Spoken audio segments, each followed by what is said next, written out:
Good morning. आज पहले हम ये सस्टेनेबिलिटी इंडेक्स के बारे में बात करेंगे। लास्ट क्लास में सस्टेनेबल एग्रीकल्चर का डिस्कस किया था। सस्टेनेबल एग्रीकल्चर का इम्पैक्ट क्या है और कन्वेंशनल एग्रीकल्चर का इम्पैक्ट क्या है। अब सस्टेनेबल एग्रीकल्चर को हम कैसे क्वांटिफाई कर सकते हैं, कैसे उसको मेजर कर सकते हैं, कैसे नाप सकते हैं।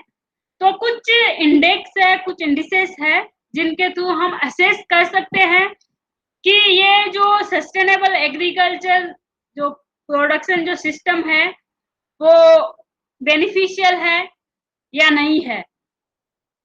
तो कुछ इंडिसेस है, जैसे फर्स्ट वन इंडिसेस है कि प्रोडक्टिविटी इंडेक्स।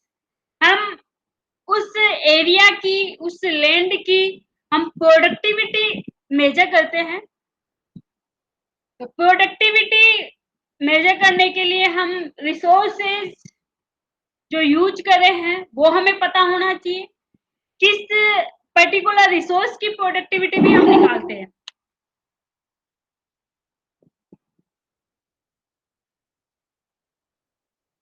तो पर्टिकुलर जैसे वाटर है, वाटर प्रोडक्टिविटी, फर्टिलाइजर के लिए फर्टिलाइजर प्रोडक्टिविटी। तो एक इनपुट है, एक रिसोर्स है जो हम यूज कर रहे हैं, तो उनके प्रोडक्टिविटी कितनी मिली वो हमें दो चीजें पता होनी चाहिए। एक तो हम कितना इनपुट यूज करें, कितना पानी यूज करें, कितना फर्टिलाइजर यूज करें और हमें कितना यील्ड मिली। ठीक है, तो उस बेसिस पे हम प्रोडक्टिविटी एक पर्टिकुलर एरिया में, पर्टिकुलर टाइम में हम निकाल सकते हैं। ठीक है, तो ये जस्ट सभी इंडिसेस के फॉर्मूले हैं और इन फॉर्मूलों को याद करना है। तो productivity equal to total production कितना हुआ और डिवाइड बाय टोटल रिसोर्स या इनपुट कितना यूज हुआ। दूसरा है टोटल फैक्टर प्रोडक्टिविटी। फैक्टर आपके इनपुट्स हो सकते हैं, फैक्टर्स में सोइल हो सकता है, क्लाइमेट हो सकता है। जो प्रोडक्टिविटी को अफेक्ट करता है कोई भी फैक्टर, तो वो सारे ही, अगर हम उन सबकी सारे फैक्टर्स को लेके हम प्रोडक्टिविटी निकालते हैं तो उनको हम टोटल फैक्टर प्रोडक्टिविटी कह सकते हैं। तो जितने भी इनपुट्स हैं, सीड है, फर्टिलाइजर है, वाटर है, पेस्टिसाइड है, तो जितना भी हम इनपुट्स यूज कर रहे हैं उनका पता होना चाहिए, उनकी कॉस्ट पता होना चाहिए और टोटल प्रोडक्शन कितना हुआ। तो इंडिविजुअल इनपुट का जो कॉस्ट है वो क्वांटिटी को मल्टीप्लाई करके और हम टोटल सभी का जोड़ करके और टोटल प्रोडक्शन कितना हुआ उसको और टोटल प्रोडक्शन से उसको डिवाइड कर देंगे, तो हमें ये टोटल फैक्टर प्रोडक्टिविटी मिल जाएगी। ऐसे ही तीसरी है कोफिशिएंट ऑफ सस्टेनेबिलिटी। तो ये कोफिशिएंट मेजर करता है कि सॉइल की प्रॉपर्टीज में क्या चेंज हुआ प्रोडक्शन के रिलेशन में, स्पेसिफिक मैनेजमेंट में सॉइल की प्रॉपर्टी में क्या चेंज हुआ, वो हम इससे कोफिशिएंट ऑफ सस्टेनेबिलिटी से देख सकते हैं। तो इसका भी ये फॉर्मूला है,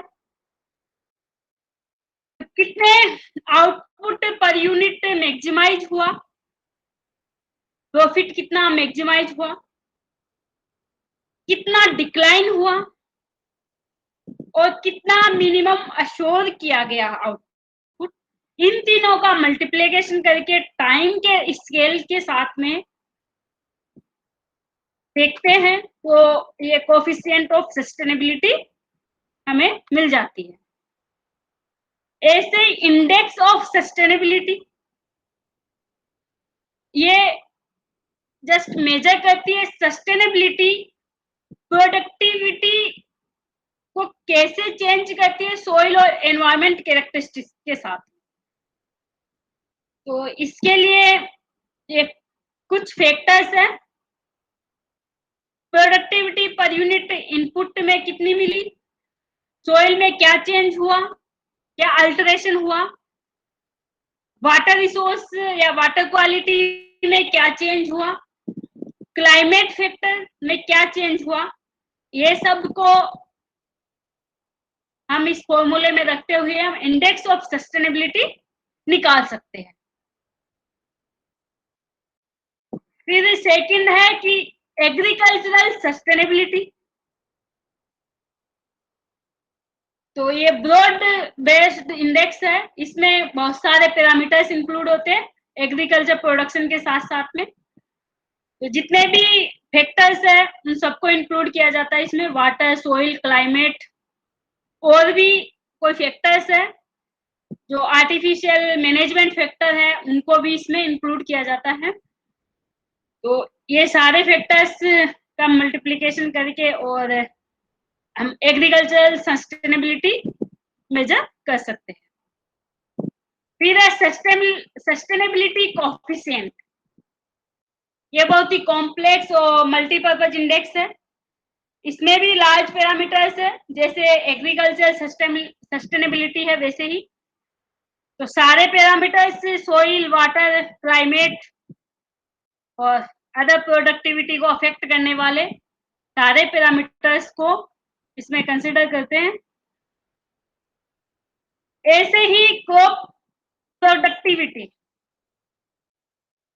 ये भी एक इंडेक्स यूज कर सकते हैं। एक्चुअल प्रोडक्टिविटी कितनी है कोई भी सोइल की, लैंड की, पर्टिकुलर एनवायरनमेंट में।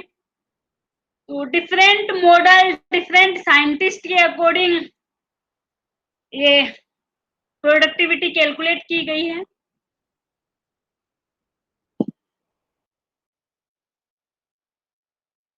तो एटीआर जो आपको क्रॉपिंग सिस्टम वाले में बताया था, एरिया टाइम इक्विवेलेंट रेशियो, और एलईआर लैंड इक्विवेलेंट रेशियो, जो इंटरक्रॉपिंग और मिक्स्ड क्रॉपिंग में बताया था, क्रॉपिंग सिस्टम का कैसे असेस कर सकते हैं। तो उस इंडिसेस को हम यहाँ भी यूज कर सकते हैं। तो लैंड यूज फैक्टर्स को हम यूज करके भी हम पता कर सकते हैं कि ये जो क्रॉपिंग सिस्टम है ये सस्टेनेबल है या नहीं है, प्रॉफिटेबल है या नहीं है।